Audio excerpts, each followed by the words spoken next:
Daniel de chez Morel. Merci, monsieur le juge. Au revoir, monsieur le juge. Au revoir, maître. Excusez-moi, je repasse Ah, Julien, non, rentrez.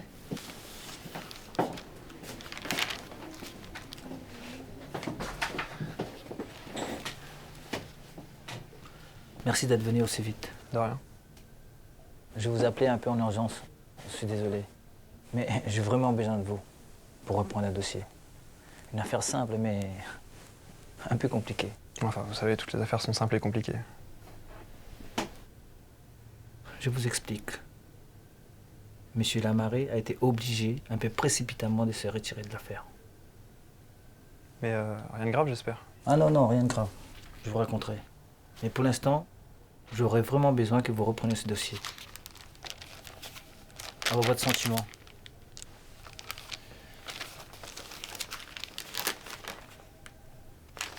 Vous allez voir, c'est une affaire très simple. Mais ce qui est un peu plus compliqué, c'est le mobile.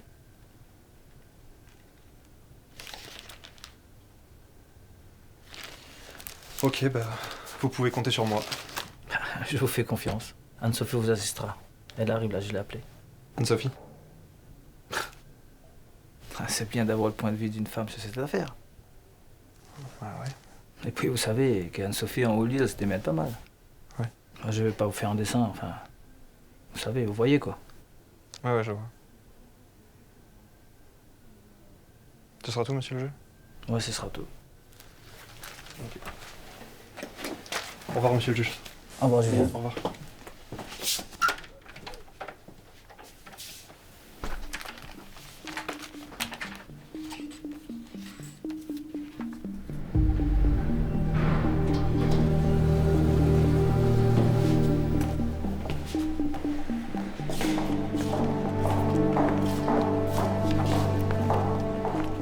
Ah bah dis donc, tu fais des progrès. T'as les valeurs maintenant. Alors ça y est, t'as décroché la grande affaire? Ouais, l'affaire du siècle. Femme qui a buté son mec, on peut pas faire plus original. Ça te changera des petits voleurs de portable. Quoi? Tu vas pas les ranger un jour tes flingues? Hey. T'as des nouvelles toi de la marée? Non, aucune idée. J'ai entendu parler d'une dépression, mais j'en sais pas plus. Puis avec Richard qui est muet comme une tombe, on peut rien en tirer. C'est vrai qu'il a été bizarre ce matin. Bon, on y va? On y va, mais je te préviens, c'est moi qui vais. Oui, je sais, c'est toi qui mènes la danse, j'ai compris. De toute façon, mener la danse, c'est ton truc. Surtout au lit. Il y a plus de 3 ans. Tu vas t'en remettre un jour ou pas? Et toi, tu vas assumer un jour ou pas? Eh, bah tu vas où? Tu viens ou pas? T'as 5 minutes, t'es gentil?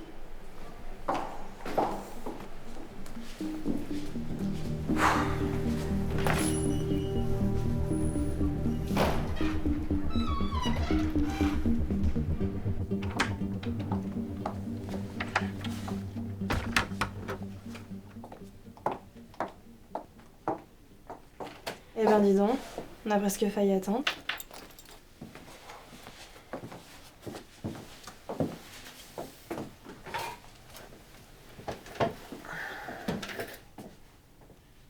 Il est passé où, Christophe? Non, parce que je l'aimais bien. Monsieur Lamaré, vous voulez dire? Il en avait peut-être marre de vous voir? Elle, je crois que je vais pas l'aimer du tout. Elle est obligée de rester ou... Non, parce qu'avec Christophe, on restait tous les deux, on était bien. Ouais, bah j'ai pas l'impression que ça lui a réussi. Rien de grave, j'espère. Qu'est-ce que ça peut te foutre? Et agressive en plus.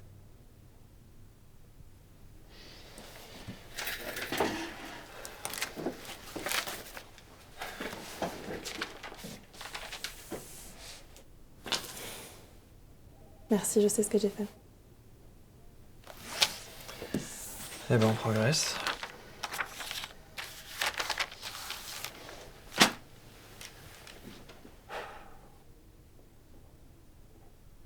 En revanche, si vous pouvez nous expliquer pourquoi vous l'avez fait, ça nous aiderait à y voir un peu plus clair.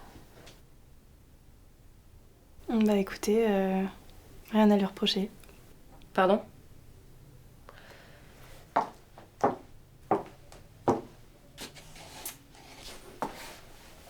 Alors si tu n'avais rien à lui reprocher, pourquoi tu l'as buté? En fait, un court moment de panique. Ah, je crois que j'ai paniqué.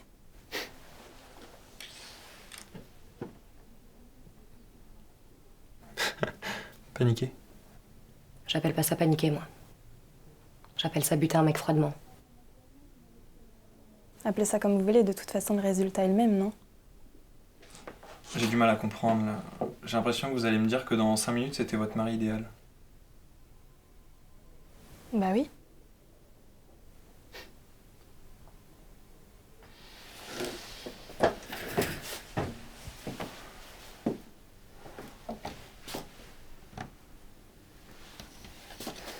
Donc,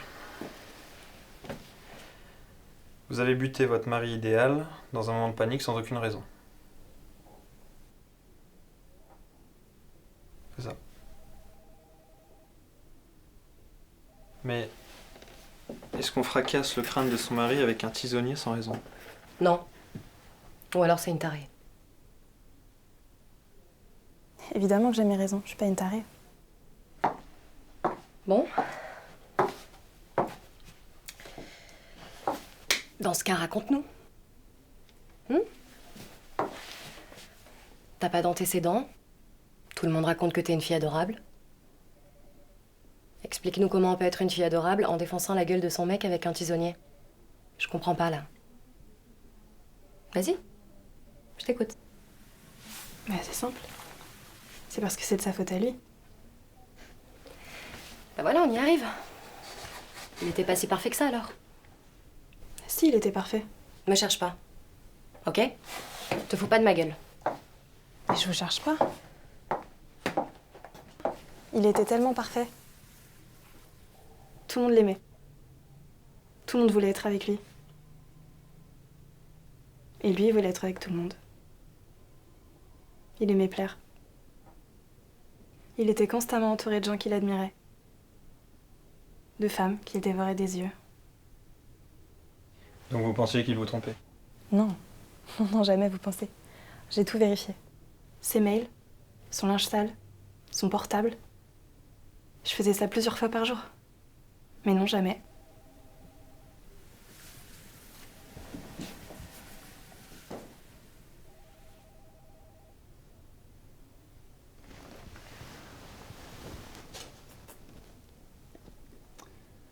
Et vos relations? Enfin, je veux dire... Bah, c'était formidable. Comme au premier jour. Une tendresse incroyable. Oui, bon, c'est bon, on a compris l'idée. Tout allait bien, quoi. Bah oui. Mais c'était plus fort que moi.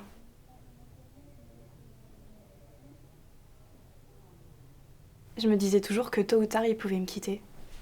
Partir avec une autre. Je l'appelais 10, 15, peut-être 20 fois par jour. Je voulais toujours savoir où il était. Savoir ce qu'il faisait. Quand il rentrait, je reniflais ses vêtements. Je regardais sur son manteau s'il n'y avait pas de cheveux. Je fouillais dans son linge sale.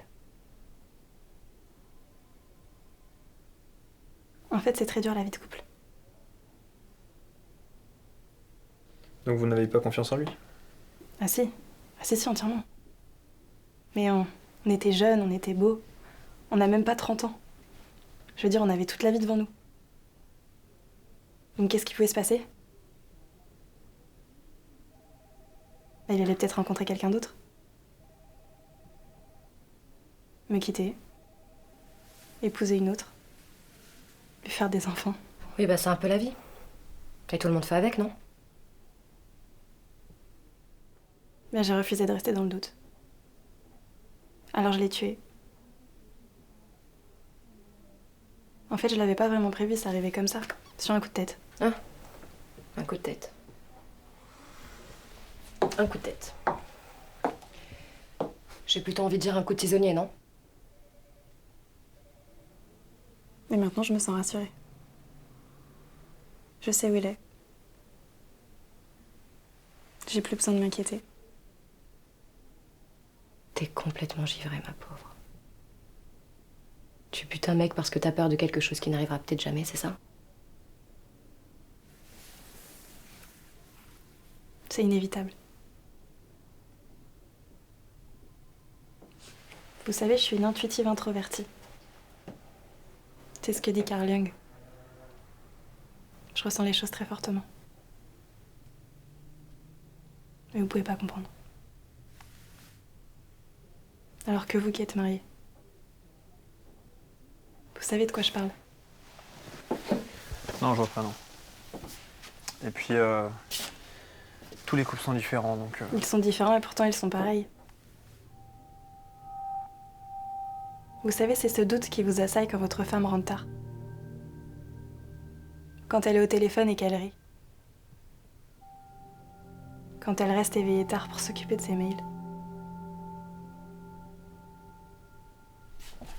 Ou quand elle a une odeur sur elle. Une odeur inconnue, légère. Quand elle évite votre regard perdu dans ses pensées. Vous avez déjà ressenti ça? Non, je crois pas, non. Vous mentez. Et vous mentez très mal. Et elle aussi, elle vous ment. Comme vous lui avez déjà menti, c'est dans l'ordre des choses. Tout le monde trompe tout le monde. Difficile de rester fidèle dans ce monde excepté à soi-même. Ce serait tellement plus simple si tout le monde couchait avec tout le monde. Mais ça peut pas exister. C'est bon? T'as fini tes conneries, là? T'as buté ton mari, un point, c'est tout. Donc ton speech, là, sur les faiblesses de l'humanité et je sais pas quoi, tu te les gardes.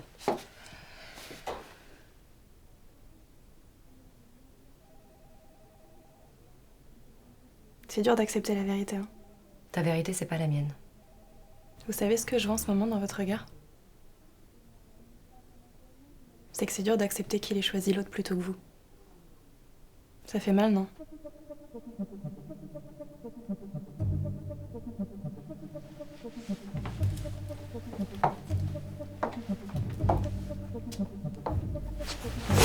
T'es malade? Ça fait mal, connasse?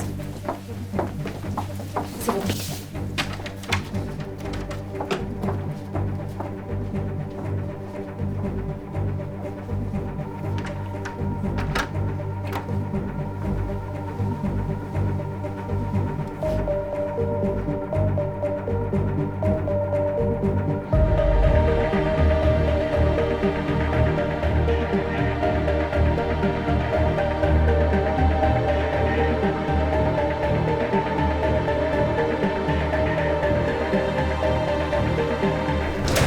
Attends.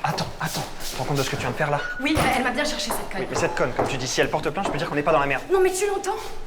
Tu l'entends? Tu vois pas qu'elle se trouve des excuses à la con pour nous raconter des... Pourquoi elle a buté son mec? Ouais, eh ben je sais pas, j'en sais rien, c'est peut-être le début d'un mobile. Oui, ben son mobile, comme tu dis, son mobile, il est merdique, son mobile. C'est du pipeau. Tu vois pas 30 secondes qu'elle est en train de nous trimballer. Non. Putain, mais... Tu me saoules.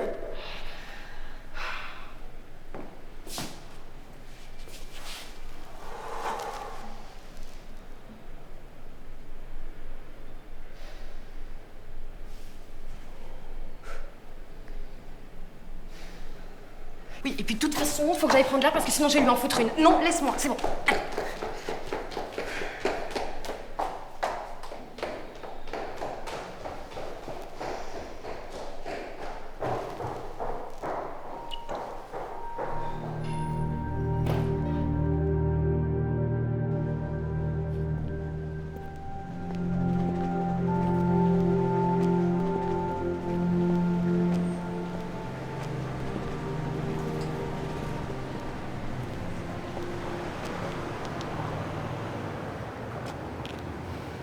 Elle est complètement tarée, cette fille. Elle vous a fait cette impression aussi. Ouais. J'ai envie de dire la même impression que toutes les femmes. Hein. Menteuse, manipulatrice, prête à tout pour arriver à ses fins. Et j'en passe, quoi. Et tout ça sans mobile. Son mobile, c'est la psychanalyse à 2 balles. Elle tue son mari parce qu'elle a peur de souffrir. Tuer les gens qu'on aime parce qu'on a peur qu'ils vous échappent. Je crois qu'elle rendrait fou n'importe qui, celle-là. J'espère que Julien avait du Lexomil sur lui parce que je peux vous dire qu'elle est complètement toxique, cette bête femme.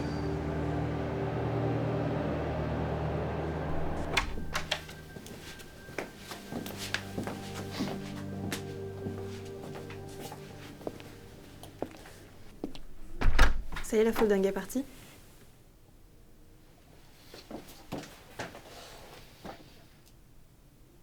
C'est vrai que c'est exténuant toutes ces questions. C'est vrai qu'on a un peu de mal à comprendre votre geste. Je suis sûre que vous comprenez.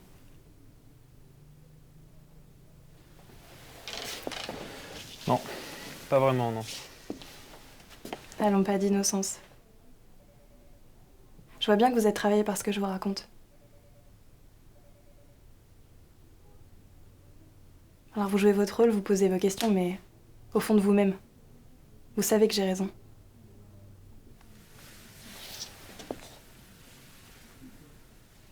Vous savez que quoi que vous fassiez, il y aura toujours un doute pour s'insinuer dans votre esprit. C'est affreux le doute. Mais il paraît que c'est nécessaire.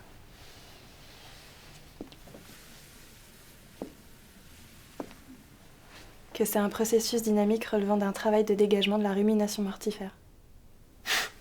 C'est pas de moi, rassurez-vous, c'est de Freud.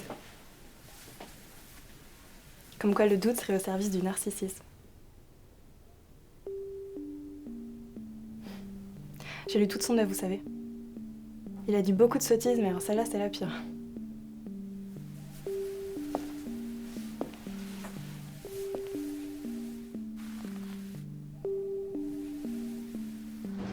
Mais dites-moi pour la marée. Qu'est-ce qui s'est passé? Richard, vous pouvez me le dire, de toute façon, je le saurai.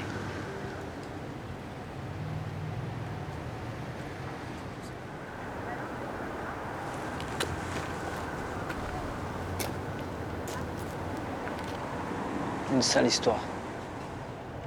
Ça fait plus de 3 semaines que Christophe interrogeait Madame Mussier. Et ce week-end, il m'appelle, il me dit de venir tout de suite chez lui.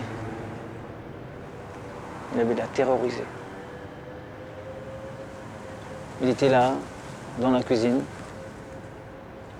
les mains ensanglantées, pleurant sur un tabouret.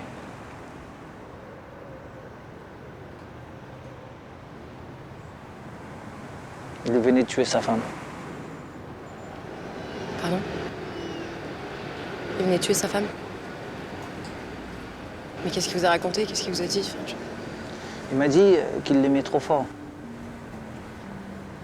Et qu'il avait peur qu'elle parte avec quelqu'un d'autre.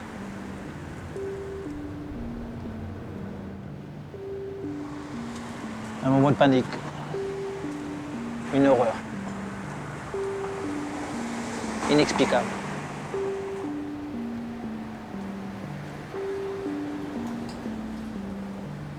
Je vois que vous me comprenez. Au final, tous les deux, nous ne sommes pas si différents.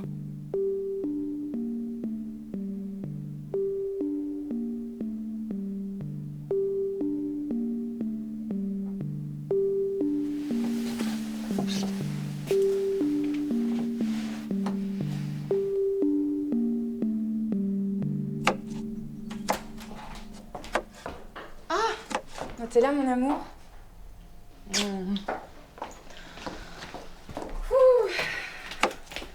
Vivement la retraite, hein. C'est terrible, j'arrive plus à me passer de toi plus 5 minutes.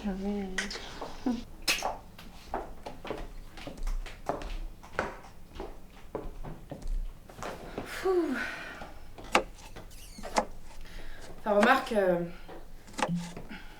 on a le temps avant la retraite. Hein. On est jeune, on est beau, on n'a même pas 30 ans. Et tu sais, dans la voiture, je me disais là en rentrant, en fait, les gens qu'on aime, pour pas souffrir, bah, il faudrait les tuer. Non ?